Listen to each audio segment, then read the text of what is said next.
Assalamu alaikum dear learners, hope all you are great, fine and fit. This is Muhammad Bilal Hussain. Welcome you once again to today's class. Today I am here with an new lesson. Today I will discuss on how to use preposition in the sentence. আমি আজকে আলোচনা করব rules of using preposition. তোমরা জানো যে preposition আমাদের every সেন্টেন্সে use করতে হয়। তো আমরা এই প্রিপোজিশনগুলো সেন্টেন্সে অর্থাৎ বাক্যে কিভাবে ব্যবহার করব এবং আমরা দৈনন্দিন জীবনে ইংলিশে কথা বলে থাকি তখন সঠিকভাবে কিভাবে এই প্রিপোজিশন ব্যবহার করব সেগুলো নিয়ে আমি আজকে আলোচনা করব। তো প্রথমত আমি আলোচনা করব অ্যাবাউট প্রিপোজিশন নিয়ে। এই অ্যাবাউট প্রিপোজিশনটি কিভাবে বাক্যে ব্যবহার করা যায় সেটি এখন তোমরা মনোযোগ দিয়ে শুনবে এবং আমি শর্টকাটে নিয়মগুলো বলে দিচ্ছি যে কিভাবে এই অ্যাবাউট প্রিপোজিশনটি আমরা সেন্টেন্সে ব্যবহার করতে পারি। অ্যাবাউট প্রিপোজিশনটি কোনো কিছু সম্পর্কে বা সম্বন্ধে, চারদিকে, উপলক্ষে বা প্রায় অর্থে বাক্যে ব্যবহার করা যায়। তো প্রথমত আমরা জেনে নেই যে কোনো কিছু সম্পর্কে বোঝাতে অ্যাবাউট কিভাবে ব্যবহার করা হয়। যেমন একটা এক্সাম্পল দেখো, he knows nothing about this matter, অর্থাৎ সে এই ব্যাপারে কোনো কিছুই জানে না, এই ব্যাপারটি সম্পর্কে সে কিছুই জানে না। তো এখানে একটা ব্যাপার সম্পর্কে বলা হচ্ছে, তাহলে এই জায়গায় আমরা প্রিপোজিশন অ্যাবাউট বসাবো। আরেকটি এক্সাম্পল দেখো, I shall tell him about your problem, আমি তোমার সমস্যার সম্বন্ধে তাকে বলবো। যে তোমার সমস্যাটা কি এ ব্যাপারে আমি যদি কাউকে বলতে যাই, তাহলে এই সমস্যাটার ব্যাপারে বলতে গেলে তার সামনে অ্যাবাউট প্রিপোজিশনটি বসাতে হবে।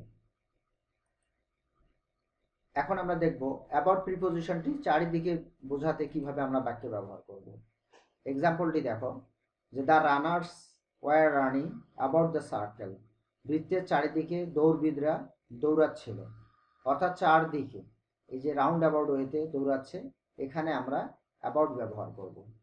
আরেকটি এক্সাম্পল দেখো, there is a garden about my reading room, আমার পড়ার কক্ষের চারদিকে বিস্তৃত একটি বাগান আছে, অর্থাৎ এই যে তোমার পড়ার যে রুম, সেই রুমের চারদিকে একটি বাগান রয়েছে, এই যে চারদিকে বোঝাতে এখানে আমরা অ্যাবাউট বসাবো।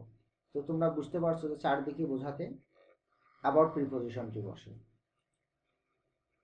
এখন আমরা দেখব যে কোনো কিছু উপলক্ষে বোঝাতেও অ্যাবাউট ব্যবহার করা হয়।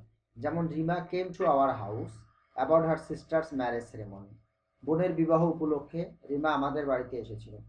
এখানে একটা অনুষ্ঠানকে বোঝাচ্ছে এবং কোনো একটা উপলক্ষকে কেন্দ্র করে কিন্তু রিমা এসেছিল, অর্থাৎ কোনো উপলক্ষ বোঝালেও তার সামনে অ্যাবাউট প্রিপোজিশনটি বসাতে হয়। I had to go there about that matter, ওই বিষয়টি উপলক্ষে আমাকে সেখানে যেতে হয়েছিল, অর্থাৎ এখানেও কিন্তু উপলক্ষ বোঝাচ্ছে, এই জন্য আমরা এখানে অ্যাবাউট প্রিপোজিশনটি বসিয়েছি। এবার দেখব আমরা অ্যাবাউট শব্দটি প্রায়, কোনো কিছু প্রায় অর্থাৎ কাছাকাছি এরকম বোঝাতেও আমরা অ্যাবাউট প্রিপোজিশন বসাতে পারি। যেমন ইটস অ্যাবাউট 5 o'clock, এখন প্রায় 5টা বাজে, অর্থাৎ 5টার কাছাকাছি বাজে, এইভাবে এরকম বোঝাতেও অ্যাবাউট প্রিপোজিশনটি ব্যবহার করা হয়। I had to spend about 1000 টাকা ফর নাথিং, অপ্রয়োজনে আমাকে প্রায় 1000 টাকা খরচ করতে হয়েছিল। দ্যাট মিনস এখানে বোঝাচ্ছে যে এক্স্যাক্ট 1000 না, প্রায় 1000 টাকা আমাকে অপ্রয়োজনে খরচ করতে হয়েছিল, অর্থাৎ কোনো কিছু কাছাকাছি বোঝাতে আমরা সেখানে অ্যাবাউট প্রিপোজিশনটি ব্যবহার করতে পারি। এখন আমি আলোচনা করব অ্যাট। এটি একটি প্রিপোজিশন। এই অ্যাট প্রিপোজিশনটি আমরা বাক্যে কিভাবে ব্যবহার করব, অথবা স্পোকেন ইংলিশে আমাদের ডে টু ডে ল্যাঙ্গুয়েজে এই অ্যাট প্রিপোজিশনটি কিভাবে ব্যবহার করব। অ্যাট সাধারণত স্থান অর্থাৎ ছোট স্থান, সময় অর্থাৎ স্বল্প সময়, মূল্য, গতি, দায়িত্ব, দূরত্ব বোঝাতে ব্যবহার করা হয়। তাহলে আমরা এখন দেখব যে অ্যাট ছোট স্থানে পূর্বে কিভাবে বসে। অ্যাজ ফর এক্সাম্পল, তোমরা লক্ষ্য করো, the national museum is located at Shahbag, জাতীয় জাদুঘর শাহবাগে অবস্থিত। শাহবাগ, ঢাকা হলো একটা বড় জায়গা, ঢাকার মধ্যে শাহবাগ হচ্ছে একটি ছোট জায়গা, এই ছোট জায়গার আগে অ্যাট বসাতে হবে। আরেকটি এক্সাম্পল দেখো, ফাদার ইজেন্ট অ্যাট হোম, বাড়ি কিন্তু কোনো একটা বড় জায়গা নয়, বাড়ি হচ্ছে একটা ছোট জায়গা, এই জন্য এর আগেও অ্যাট প্রিপোজিশন বসেছে। এখন আমরা দেখব যে স্বল্প সময় বোঝাতে অ্যাট বসে।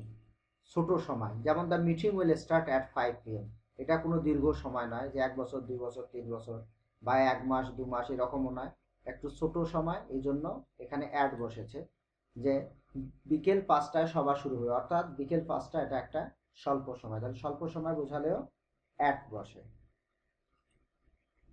হি রিচড হোম অ্যাট নাইট, এখানে রাতের কথা বলা হচ্ছে। রাত আসলে খুব একটা দীর্ঘ সময় নয়, এটা অনেক বিস্তৃত, অনেক বড় সময়ের তুলনায় এটা একটা ছোট সময়, যে সে রাতে বাড়ি ফিরেছিল। He reached home at night, এই জন্য এখানে অ্যাট বসেছে। Doctors are so busy at present, যে বর্তমানে ডাক্তাররা খুব বিজি, বর্তমানে ডাক্তাররা খুবই ব্যস্ত। এই যে অ্যাট প্রেজেন্ট বর্তমানে একটা নির্দিষ্ট ছোট সময়কে বোঝাচ্ছে, এই জন্য এখানেও অ্যাট বসেছে। এবার মূল্য বোঝাতেও অ্যাড বসানো যায়, কোনো কিছুর দাম বোঝাতে অ্যাড বসে। যেমন I bought this hand sanitizer at double price, আমি দ্বিগুণ মূল্যে হাত জীবাণু মুক্ত করার ঔষধটি কিনেছিলাম। তাহলে এখানে কিন্তু মূল্য বোঝাচ্ছে, এই মূল্য বোঝাতেও অ্যাড বসে। People are buying daily commodities at double price due to COVID nineteen, COVID মহামারীর কারণে লোকজন নিত্য প্রয়োজনীয় দ্রব্য দ্বিগুণ মূল্যে কিনেছে, অর্থাৎ এখানে মূল্য বোঝাচ্ছে, মূল্যের ক্ষেত্রে অ্যাট বসে। তাহলে এটি নিশ্চয়ই তোমরা বুঝতে পারতেছো অ্যাট কোথায় কোথায় বসে, যে মূল্য বোঝাতেও অ্যাট বসে, ছোট সময় হলে অ্যাট বসে, স্বল্প বা ছোট স্থান হলেও অ্যাট বসে। এবার আমরা দেখব যে গতি বোঝাতে বাক্যের মধ্যে অ্যাট বসে। The car runs at 300 km/h, এই গাড়িটি ঘন্টায় 300 কিলোমিটার বেগে চলে, অর্থাৎ গাড়ির গতিবেগ বোঝাতেও তার পূর্বে অ্যাট বসে। হি অলওয়েজ ড্রাইভস অ্যাট 60 মাইল/আওয়ার, এর বাংলাটি সে সর্বদা ঘন্টায় 60 মাইল বেগে গাড়ি চালায়, এখানে গাড়ির গতিকে নির্দেশ করা হচ্ছে, এই গতির পূর্বেই অ্যাট বসে। এখন আমরা দেখব দায়িত্ব বোঝাতে অ্যাট বসে। You must repair it at your own cost, তুমি অবশ্যই নিজের খরচে এটা মেরামত করবে। এখানে এটা কি তোমাকে বোঝাচ্ছে যে তোমার এটা দায়িত্ব, দিস ইজ ইয়োর ডিউটি, তো এখানে তোমাকে দায়িত্ব বোঝাচ্ছে, তোমার এটা রেসপন্সিবিলিটি, এরকম বোঝাতে অ্যাট বসে। I shall do it at my own risk, আমি নিজ দায়িত্বে বা নিজের ঝুঁকিতেই এই কাজটি করবো, অর্থাৎ নিজের দায়িত্ববোধ থেকে যখন কোনো কাজ করতে হবে তখন অ্যাট বসাতে হয়।